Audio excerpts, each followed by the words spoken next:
Welcome back to part 2 of vocabulary for IELTS speaking. By the end of this lesson, you will understand the meaning and use of synonyms and collocations.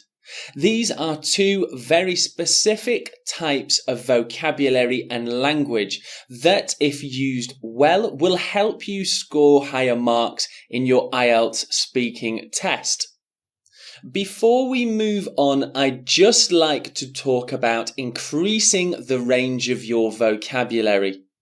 So reading a range of articles, books and other resources is the best way to expand your language. And it has been scientifically proven that the best way to increase your vocabulary is through reading. BBC Learning English, online articles and National Geographic are just a few examples of excellent reading resources found on the internet, and I suggest you use them and read articles that you are interested in. So there was just a quick word on increasing your vocabulary. Let's move on to synonyms and a quick description of what they are.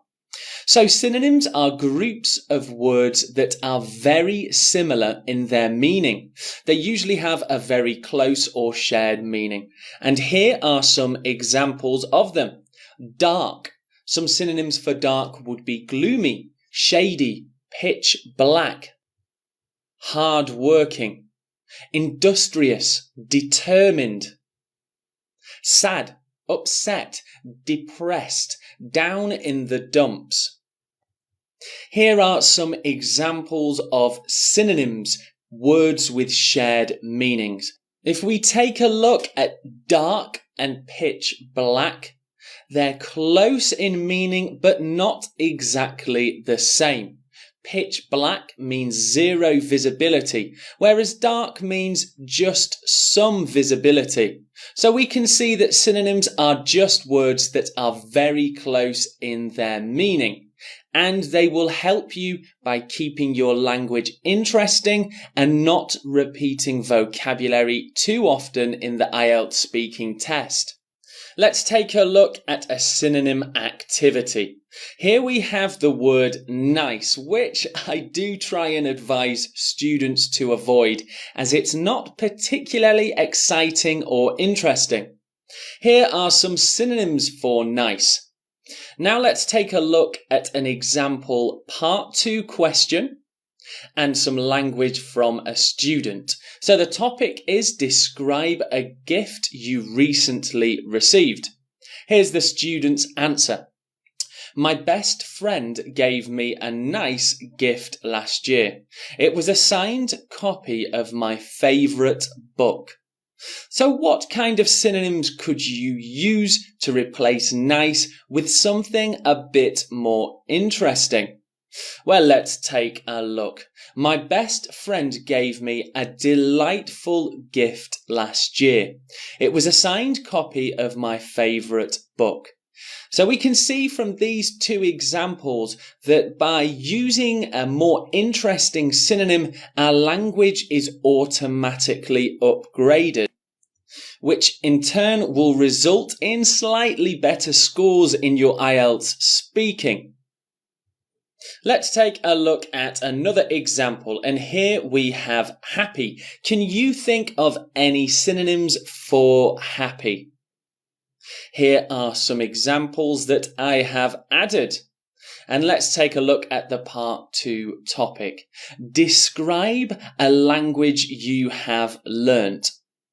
Let's take a look at the student's answer. Well, as I'm sure you know, I have been learning English for some time.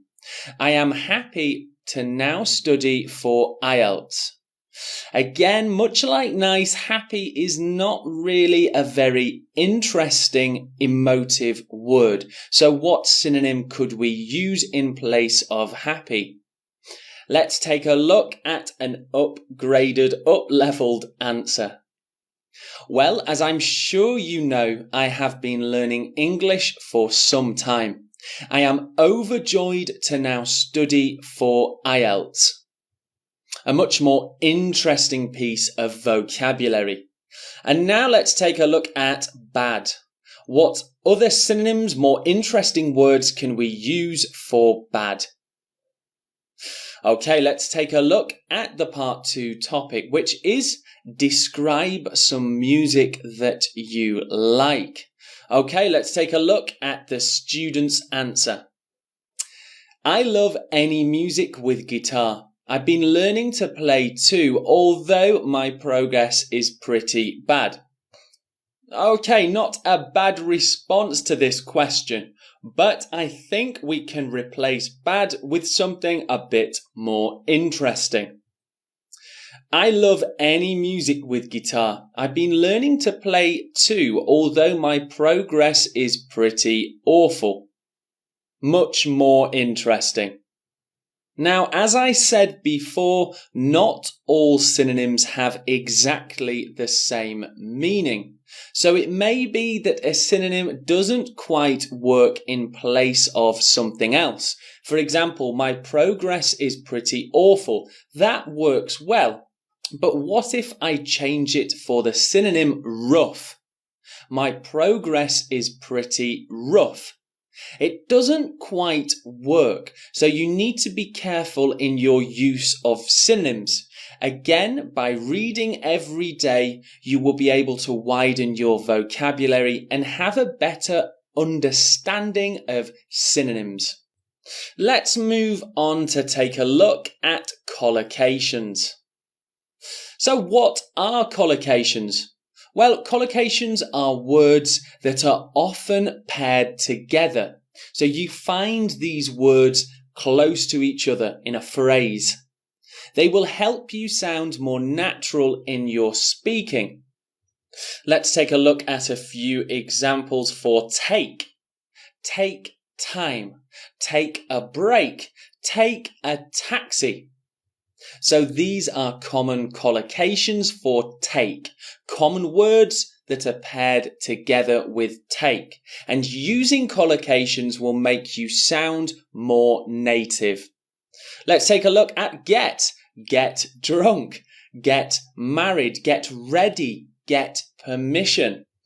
Just with synonyms, you've got to be careful and accurate with your use of collocations. For example, you wouldn't say get a break. That doesn't quite sound as natural as take a break. Another example would be you wouldn't say gain drunk. Gain is similar to get in the way that you are taking something. You have something that you didn't have before. But you wouldn't say gain drunk. That just doesn't sound very native and fluent. Let's go through a few common collocations that you could use in your speaking. So common collocations for make. Make a mess. I love my pets, but the dogs especially can really make a mess. I spend so much time cleaning up. I heard that on Bitcoin you can make money quickly and easily. It sounds too easy and I don't trust it. Make a difference. It's important to help others and try to make a difference in our local communities. And the last collocation for make progress. Now I'm practicing every day. I'm starting to make progress in my guitar playing. Here are some common collocations for go. Go abroad. I'd love to have more time to go abroad, but my work schedule is just too demanding. Go shopping. Here it is used in the past tense. I went shopping to a new big mall last weekend. I spent far too much money.